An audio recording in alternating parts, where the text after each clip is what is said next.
Dr. Thanuki Idangodage is someone a lot of you in the fitness and wellness community have come to know and love.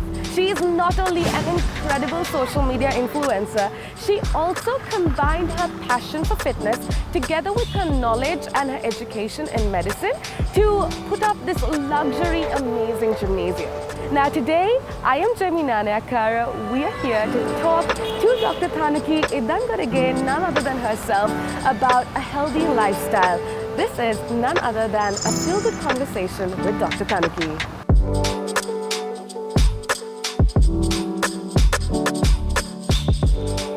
Hi Dr. Thanuki, how are you? How are you? I'm very good, thank you. Now, if you're wondering who Dr. Thanuki is, like we just spoke of, Dr. Thanuki is somebody that inspires so many people out there to maintain and have a balanced lifestyle and a balanced diet. What do you think about it, Doctor? Thank you. I'm really humbled by your comments. So we'll talk about it.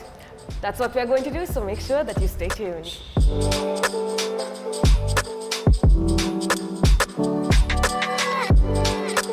So Jamie, this is my gym, Body Doc. I mean, I've been to a couple gyms in the past few days and I can tell you that this looks absolutely amazing just because of how holistic it is, and I feel like the equipment and everything is so modern and it's the best for people out there as well. Thank you. But Dr. Thanuki, you are a holistic person yourself, right? You kind of preach about a balanced lifestyle and a balanced diet as well. Talk to me about what was the motivation? Why did you feel the need to get into this world of health and fitness? Yes, so initially me getting into fitness started because of my brother, because I was in the States for more than 10 years with him. We had education there, and while we lived there in California, everybody is fitness oriented, so you definitely adopt that kind of lifestyle. So fitness became my usual thing every day, like a routine thing every day, that I actually did that to lose weight initially, but then I actually fell in love with the whole process of becoming a person who is with a fitness mindset, and now I've actually built a career around it, so I'm really grateful. Yeah. And a very successful career as well. Now you spoke about a fitness mindset, right? Now something you spoke to me about earlier on that I feel like people should hear about is this whole how you like how fitness makes you feel, yeah, right? And you told me that that's one of the reasons that you got into this, as opposed to how you look, it's how you feel. Talk to me a little bit about that. Yeah, like I said, initially I got into it like many other people, to look good, to lose weight, to feel good. I mean, feeling good comes later, right? So when you start, putting in the hard work, when you start seeing results, but more than that, you feel like, oh my God, I'm so energetic, I'm so confident, I have like, high self-esteem, I can accomplish anything, or I can conquer anything. That comes from being a person who is, involved in fitness.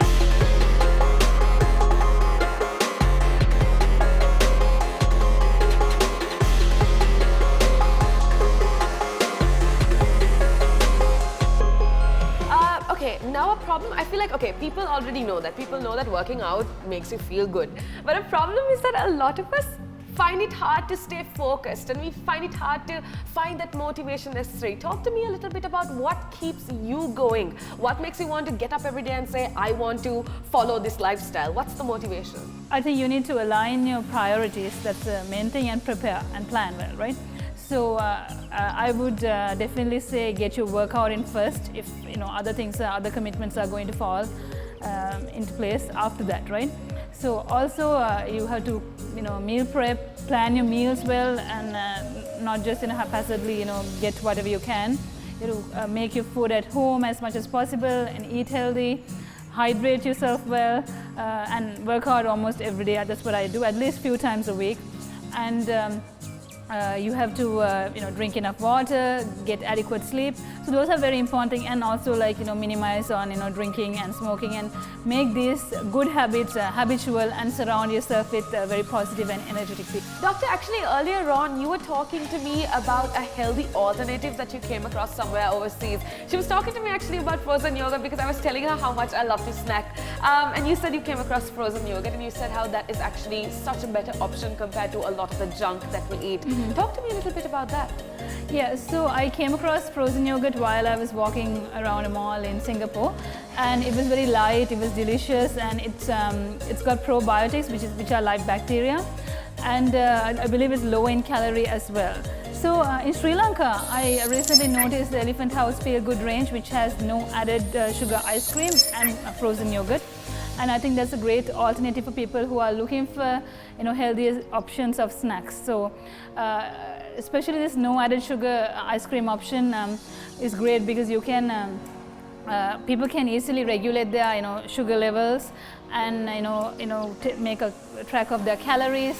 And it helps people incorporate their wellness aspect into their daily routine as much as possible. Being healthy and also enjoying life, what more could you possibly ask for? Who doesn't love ice cream and frozen yogurt? People.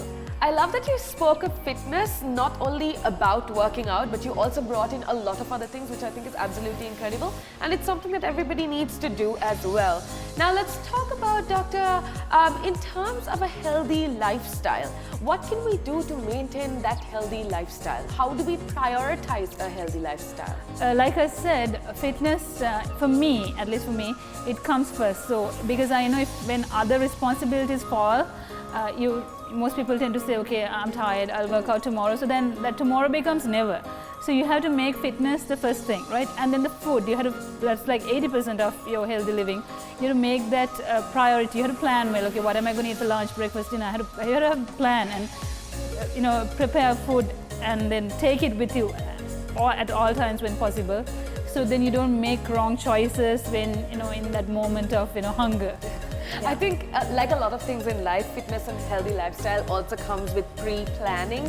Like you said, you plan everything and Definitely, it's just going to fall in place, right? Yeah. Let's talk about the food world. That's something that you are very well versed in as well. Talk to me a little bit about the changes and the trends in the food world over the past couple years, over the past 10 years or so. Our food consists of rice, plant and animal protein, and vegetables and salads.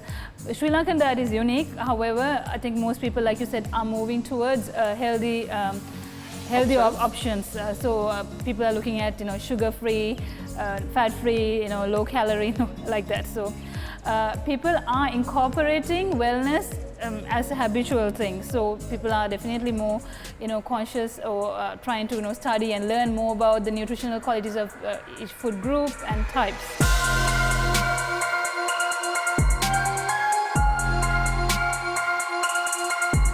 Now, Doctor, a big problem with Sri Lanka also is that we have a lot of non-hunger triggers. That means we're not hungry, we just, go to a fancy place and we feel like eating, and that is actually a problem. Talk to me a little bit about that. Because the reason for obesity and people being overweight is because you consume more food than you need and you move less. So another reason is that we move less and we eat more, like I said. So people socializing and that becoming a factor where you end up munching on things and eating whatever that is out there. And also if you're bored, you have nothing to do, okay, I'm lazy, I'm going to eat something. So you need to identify those triggers and change your behaviors accordingly and have behavioral modifications to correct those intentions so that we can utilize meals and food for nourishment and for satiety. Food should be to nourish yourself and to enjoy the food within the limits that it should be, not for the sake of it or whenever you are bored or whenever you want to socialize.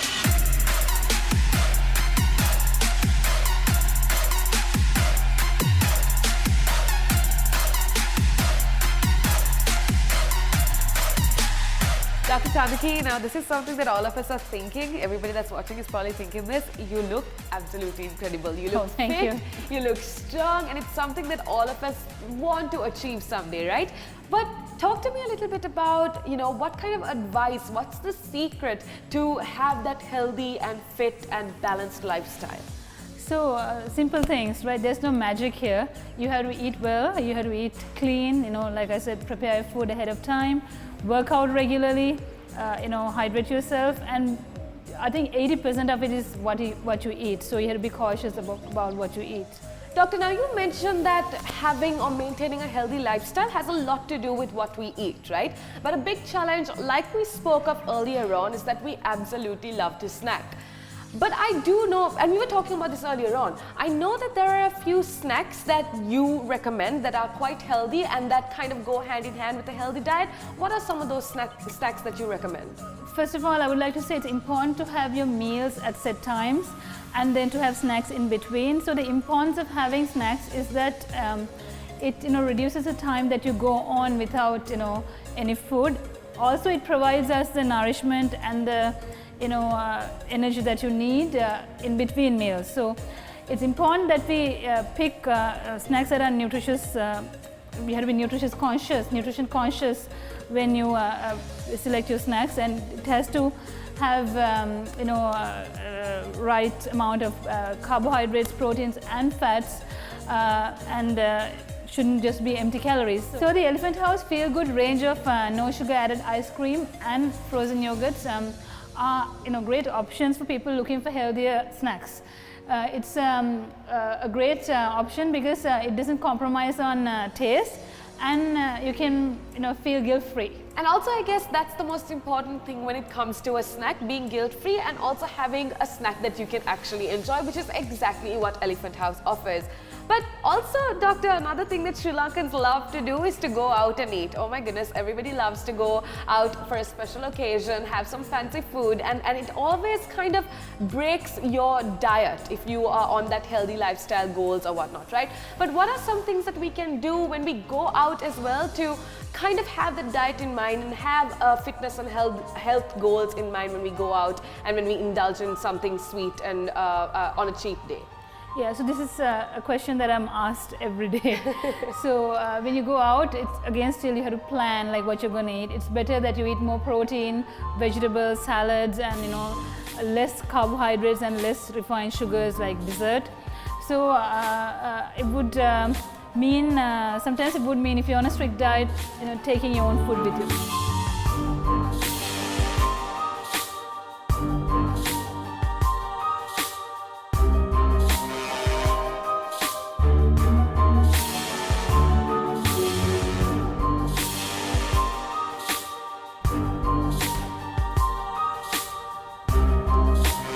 Jamie, this is the Elephant House Feel Good range, no added sugar ice cream. So this is the vanilla, I'll try the chocolate.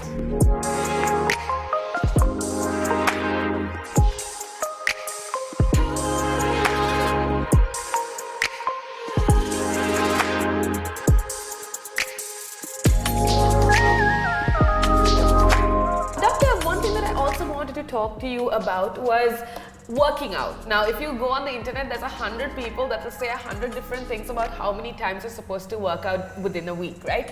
But what do you think? How many times ideally should an individual work out within the span of a week? Yeah, so in general, we recommend people to stick to the American Heart Association guidelines. So that is about 150 minutes per week if you are doing moderate intensity, and about 75 minutes per week if you are doing vigorous intensity. Now that we know how many times ideally a person should work out, another problem that a lot of us have is that we can't continue to work out. The first 2 days it's fun, it's something we'll do, but where do you find that motivation to kind of keep doing that workout routine? So it happens to a lot of people because people are not able to adhere to their initial plan. But consistency is the key to achieving anything in life. I always say this, not just in fitness. But you have to make it realistic. Like you have to have realistic goals. So in this amount of time, like you have to make time-bound specific goals. I'm going to achieve this goal. Like you're going to lose weight in like a realistic manner, or if you're going to get fitter or achieve certain things in realistic manner, and enjoy the process. Like process goals, you have to set them. So I'm going to complete this workout. So maybe little things add up, and then they take you a long way. Now, Doctor, another thing that I've seen in Sri Lanka is that we have a lot of new fitness professionals. There are a lot of young people, young and old alike, that are becoming fitness professionals. Is there anything that you want to tell them? Any advice that you want to give all these new fitness professionals? Yes, I think I like to tell them to give your clients or your patients or whoever, and then then there'll be like long-term results. not these fad diets or very restrictive eating behaviors, because it's not practical to stick to them in the long run. So the results are very short-lived. So and the other thing is to make everything based on the client's results and satisfaction rather than your remuneration. And don't be afraid. Start. If you have dreams, if you have dream big, work hard, be passionate. You can achieve it. Thank you so much, Doctor, for having this conversation with me. Thank you for having me. It was a pleasure. Thank you for being with us. I mean, I'm sure you educated a lot of people out there about a balanced and healthy lifestyle, so thank you very much. This, of course, is a feel-good conversation with me, Jaminane Akara, and none other than Dr. Thanuki Idangodage.